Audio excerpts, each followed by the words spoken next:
when my wife, Olivia, said, "Stay home if you can't handle me flirting. I need a real man."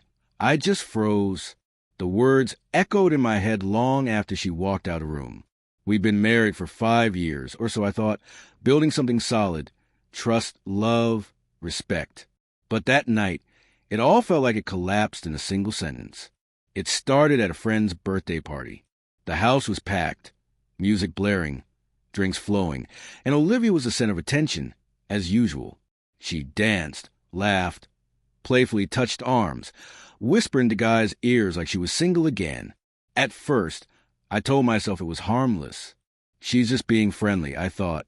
But then I saw her lean in too close to a guy I barely knew, her hand brushing his chest as she giggled at something he said. I walked over and put my arm around her, trying to remind her I was there. She shrugged me off, smiled sweetly, and kept talking to him as if I didn't exist. The humiliation burned.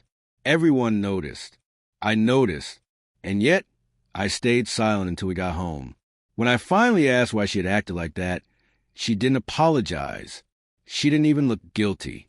She rolled her eyes and told me I was overreacting. "It's just flirting, James. Stop being so insecure," she said, almost laughing. When I told her I didn't like it, that I felt disrespected, that's when she dropped the bomb. "Stay home if you can't handle me flirting. I need a real man." I didn't sleep that night. I lay awake, staring at the ceiling, chest heavy with anger and hurt. I replayed the scene endlessly. I imagined yelling, packing her bags, telling her to leave if she wanted real men so badly. But another part of me, the part that still loved her, that remembered the nights we held each other close, wanted to fix it. By morning, I knew I couldn't ignore it.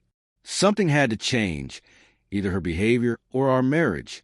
The next evening, Olivia was getting ready to go out again. Another party. Another night of being the life of the crowd. I watched her apply lipstick in the mirror, humming to herself like nothing had happened. My chest tightened. It felt like she was daring me to stop her. "Olivia," I said quietly, "can we talk before you go?" She didn't even pause. "About what?" "About last night. About what you said to me." She sighed like I was a child bothering her. "James, I already told you. You're making this a bigger deal than it is. I'm not sleeping with anyone. I just like attention. It makes me feel alive." "Do I not make you feel alive?" The word slipped out sharper than I intended. She finally turned, mascara wand in hand, and looked at me. "Sometimes, no. You've gotten so boring, James. Work, dinner, sleep, that's our life. When we go out, I want to feel wanted, desired.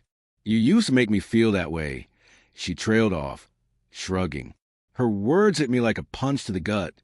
I wasn't perfect, but I had been loyal. I had supported her through career changes, through rough patches with her family. I had been there, and now I was being told that wasn't enough. Something inside me shifted. If she wanted a reaction, she was about to get one. "All right," I said, keeping my voice calm. "Go out tonight. Do whatever you need to do. But when you come back, we're having a real conversation about what we both want from this marriage." She smirked. "Fine, but don't wait up." She left in a cloud of perfume and defiance. I sat in the silence of our apartment, heart pounding. For the first time in a long time, I wasn't just hurt, I was angry. Angry that she dismissed me so casually. Angry that she thought she could humiliate me and I would accept it. That night, I made a decision. If she wanted to test how far she could push me, I was going to show her exactly where my line was.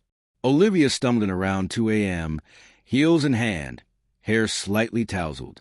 She was smiling to herself until she saw me sitting on the couch, wide awake.